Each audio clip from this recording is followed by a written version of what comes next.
In our own ongoing investigation about the seventh king mentioned in Revelation chapter 17, verse 10, the relevance of this study in real time is very important.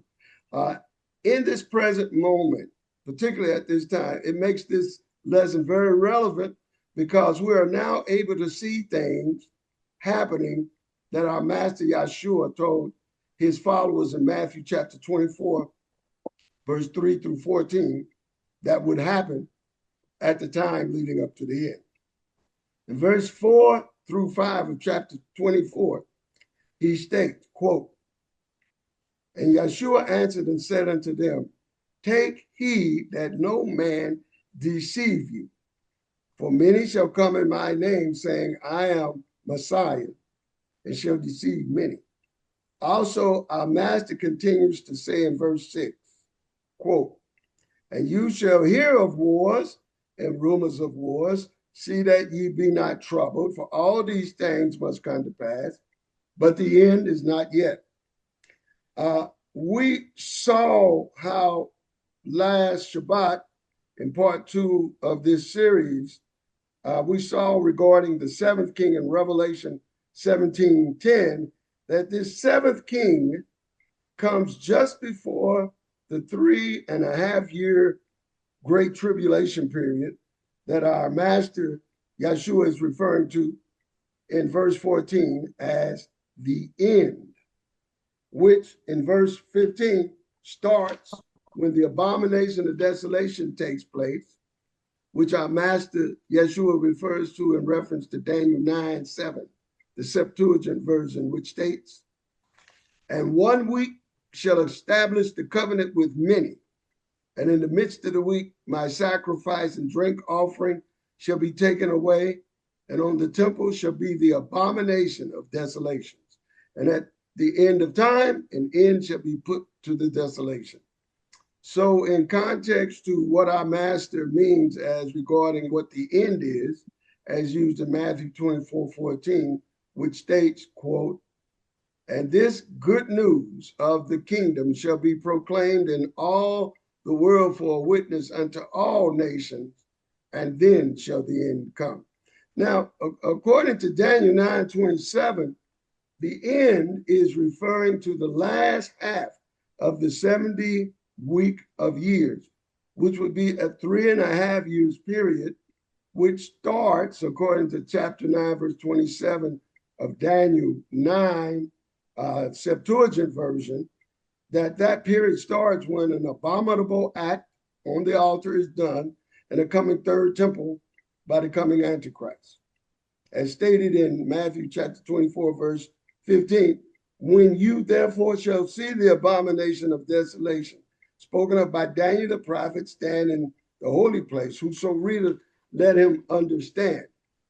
This abomination referred to here in verse 15 of Matthew 24 will start the final 3.5 years of the final 70 period of Daniel's 70th week prophecy. This is the period of time which our master refers to in Matthew 24:14 as, quote, the end. And in verse 21 of Matthew 24, he calls this period the Great Tribulation period, as stated, quote, For then shall be great tribulation, such as was not since the beginning of the world to this time, no, nor ever shall be. But the seventh king in Revelation chapter 17, verse 10, he comes and goes before the end half of Daniel's 70th week of years, which is a 3.5 year period that our master calls the Great Tribulation. However, it appears that the seventh king in Revelation 17:10 will be present during events listed in Matthew 24, verse 4 through 14, of which our master says in verse 6 of Matthew 24, but the end is not yet, as stated. And ye shall hear of wars and rumors of wars. See that you be not troubled. For all these things must come to pass, but the end is not yet. So the phrase, the end is not yet, is referring to a specific period of time just before the end and is not just talking about historical times in general, where down through history, there have been false messiahs, wars and rumors of wars, and other disastrous events that appear similar to events described in verses 4 through 7 of Matthew 24, which states, quote, verse 4, and Yeshua answered and said unto them, take heed that no man shall deceive you. For many shall come in my name, saying, I am Messiah, and you shall hear of wars and rumors of wars. See that you be not troubled. For all these things must come to pass, but the end is not yet. For nation shall rise against nation, and kingdom against kingdom, and there shall be famines and pestilences and earthquakes in divers places. So what is different about events before the end, as described in Matthew 24, verses 4 through 7, is that the master is describing a specific period of time, which is different than a general reference to similar disastrous events that have generally been happening down through history. But what he is talking about is a specific period of time just before the end, in which he calls in verse 8 of Matthew 24 a time period, which he calls in verse 8 of Matthew 24, quote, the beginning of sorrows. As he states in response to his disciples' questions about the end times, as described in verses 3 through 8 of Matthew 24, again, it says, and as he sat upon the Mount of Olives, the disciples came unto him privately, saying, tell us, when shall these things be? And what shall be the sign of thy coming and of the end of the world? And Yeshua answered and said unto them, take heed that no man deceive you. For many shall come in my name, saying, I am Messiah, and shall deceive many. And you shall hear of wars and rumors of wars. See that you be not troubled, for all these things must come to pass, but the end is not yet. For nation shall rise against nation, and kingdom against kingdom. And there shall be famines and pestilences and earthquakes in divers places. All these are the beginning of sorrows. Now, notice in verse 8, the phrase beginning of sorrows gives a specific reference of time to all the events described in verses 4 through 7. And even though our master says in verse 6, in reference to the events of the time he is describing in verses 4 through 7, that the time of those events is not the end yet, but he nonetheless refers to this particular period of time as a specific period of time that is the beginning of events that immediately lead up to the end, even though they're not the end, of which time he speaks of specifically in verse 8 as the time of the beginning of sorrows.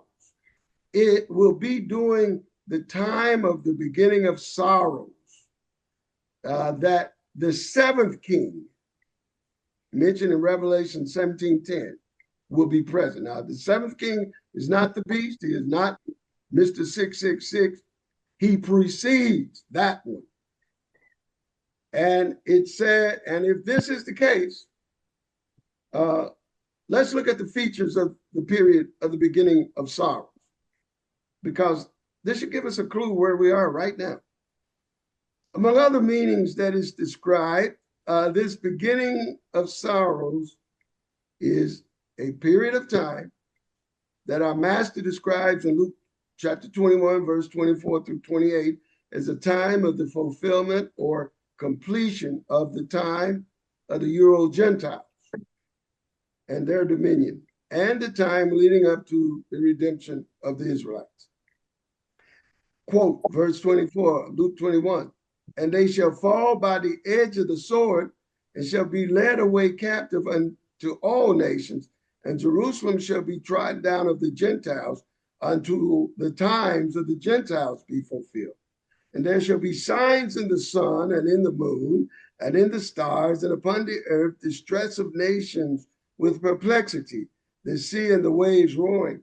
men's hearts failing them for fear and for looking after those things which are coming on the earth, for the powers of heaven shall be shaken. We know Emma knows what it means to see the sea and the waves roaring in the midst of a hurricane.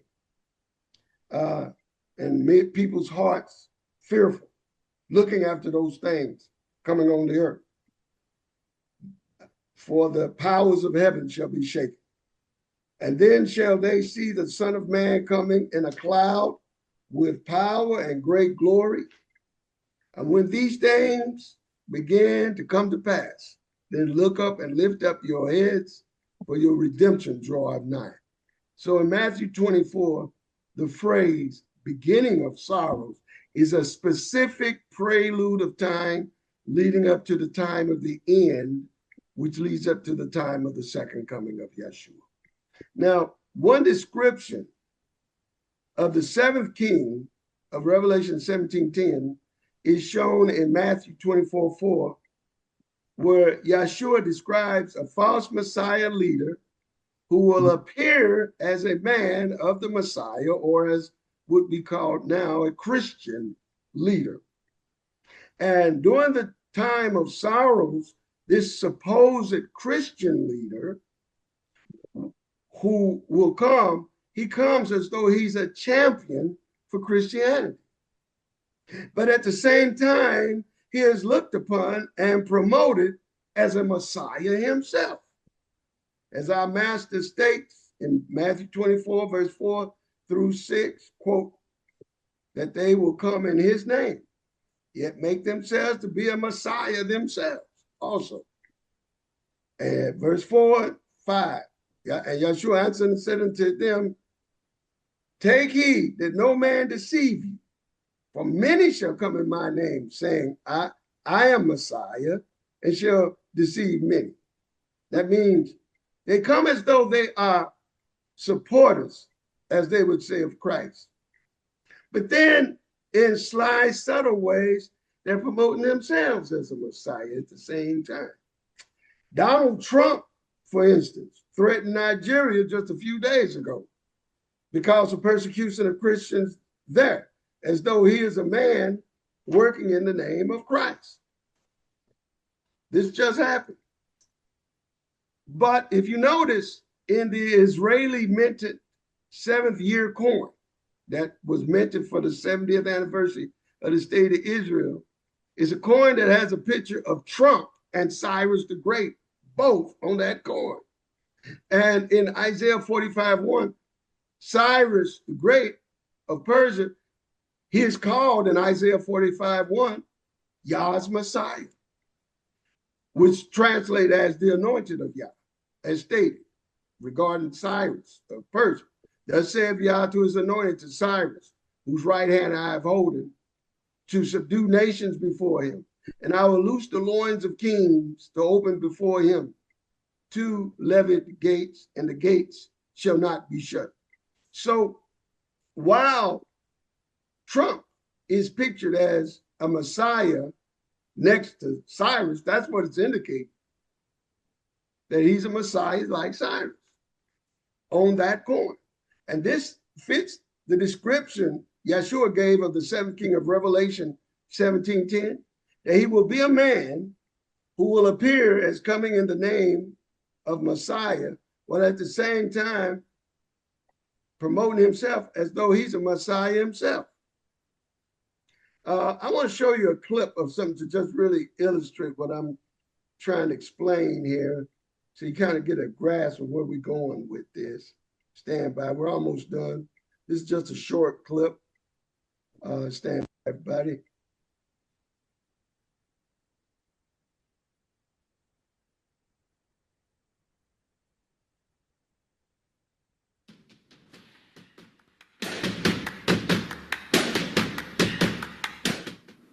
Hello, I'm CJ Werleman, and in this episode, we reveal why American Christians are suddenly itching for a holy war against the state of Israel. But first, please remember to like and subscribe to our show. Now let's get into it. President Trump might love and fawn over Israel like it was one of his many mistresses, but much to the horror of the Zionist lobby, his most ardent supporters have suddenly taken a hard turn against the Jewish state, with the loudest and most prominent voices among the MAGA movement calling on Trump to not only cut US ties with Israel, but also ignite a holy war to save Christians in Palestine and abroad from Zionist terror and influence. These headlines speak to a historic rupture in the American-Israeli alliance, with Republican voters joining their Democratic counterparts in opposing US financial support for the Zionist regime, military, and occupation.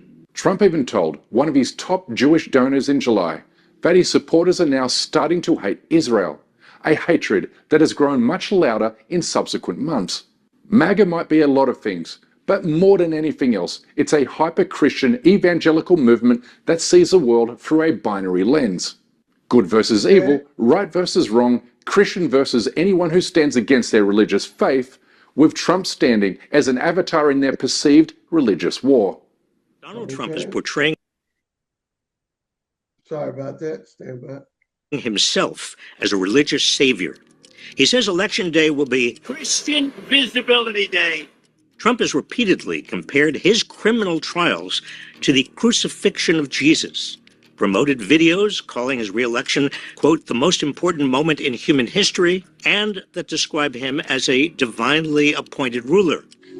A shepherd to mankind who won't ever leave nor forsake them. So God made Trump. Right-wing Christians have stood lockstep with Israel for decades, viewing the Jewish state as a noble ally, defending itself and Western civilization. Okay, I just want you all to see what's going on here. And this is very close to what Yeshua was talking about in Matthew 24, verse 4, where he describes a false Messiah who claims he's working in the name of the Messiah, while at the same time, he's making himself out to be a Messiah himself. It's kind of like doublespeak. And I think there's more to that video, and don't have time to really go all too much more in that, but you could see that the pronouncements that have been put over him by some saying he's the new Cyrus. And others say, you know, Cyrus was called Yah's anointed in the book of Isaiah chapter 45, verse 1, which means the Messiah.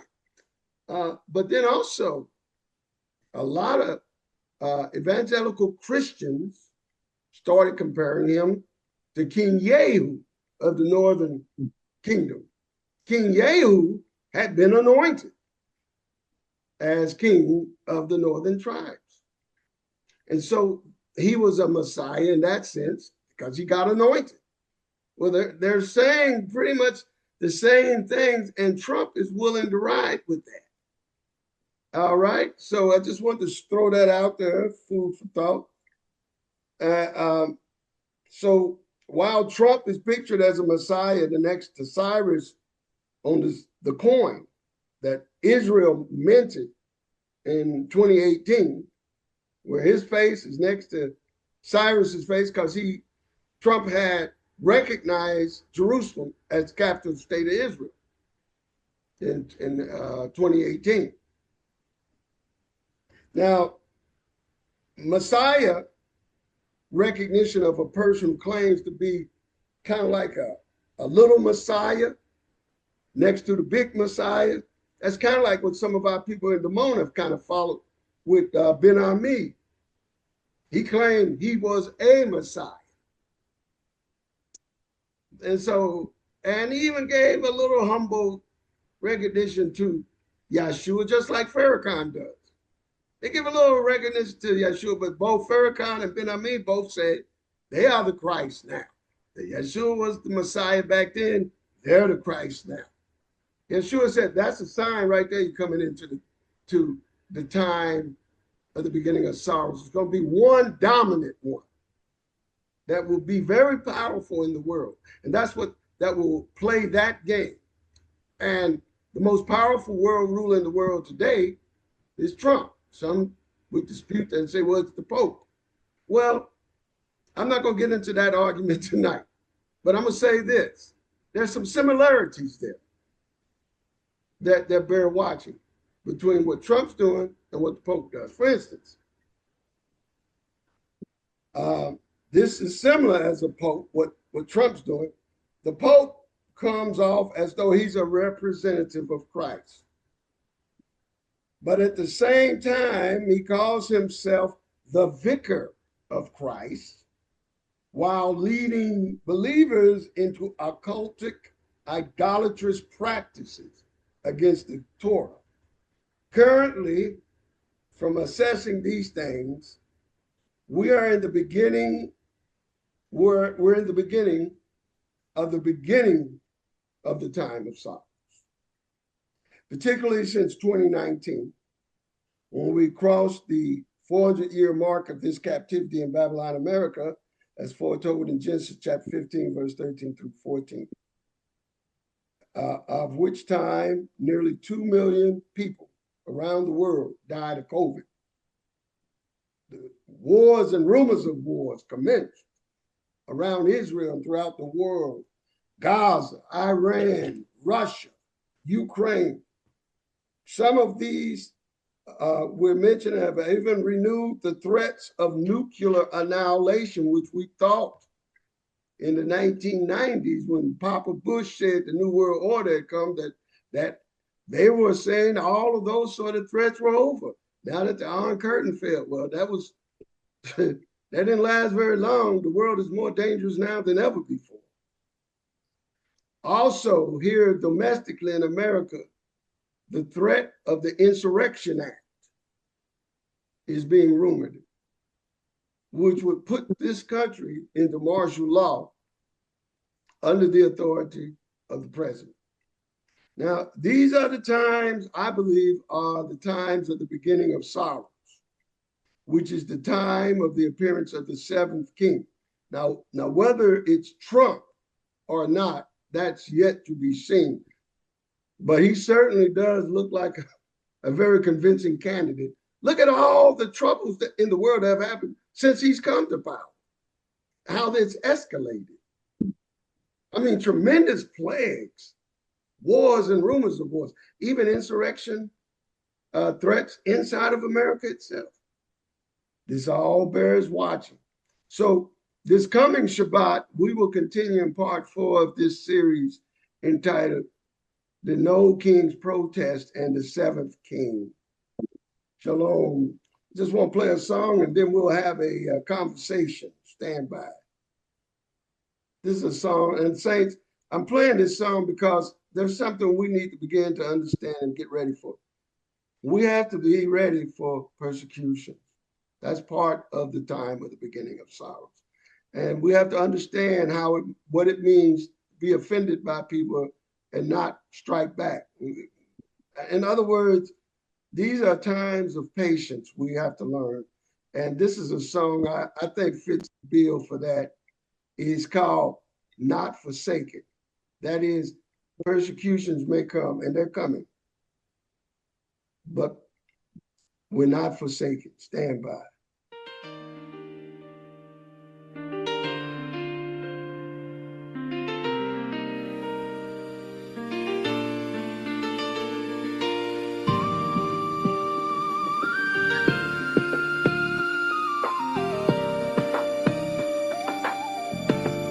Yeah, who abides with us? We stand secure. His promise is comfort, steady and sure. He keeps his word. He hears our cry. His help is near. He draws us nigh. When worries rise, he guards our way. His strength surrounds us day by day. He gives us shalom the world can't take. His truth remains and will not break. He calls our name. We walk, we learn, still waiting for the day he'll return. His hand upholds. His care is near. His power firm. His presence here in every step. His love is shown, not forsaken. We are his own, not forsaken. Yahuwah hears the meek. He lifts the lowly when strength is weak. His word prevails. His people rise. Their praise resounds beyond the skies. Not forsaken, never alone. his own.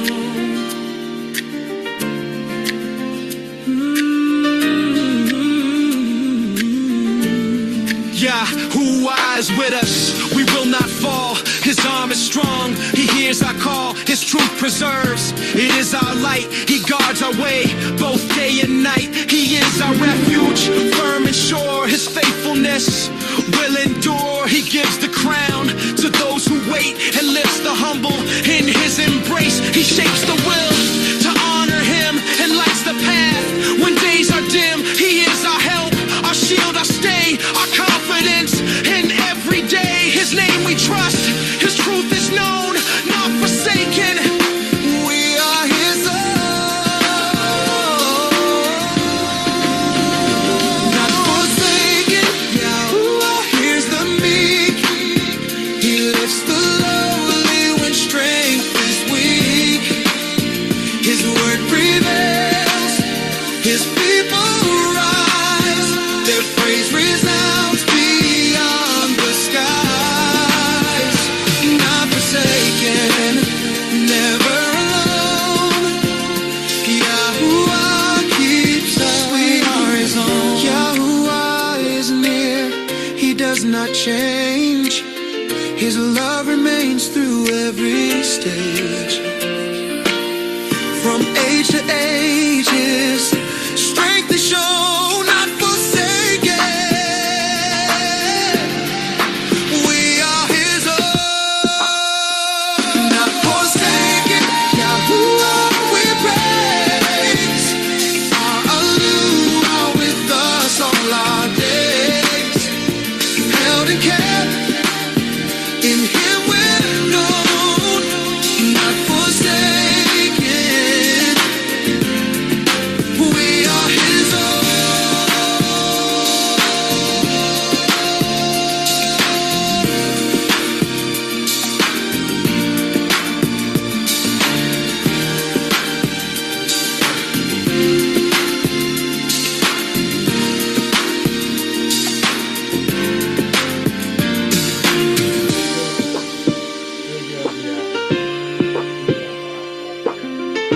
Hallelujah.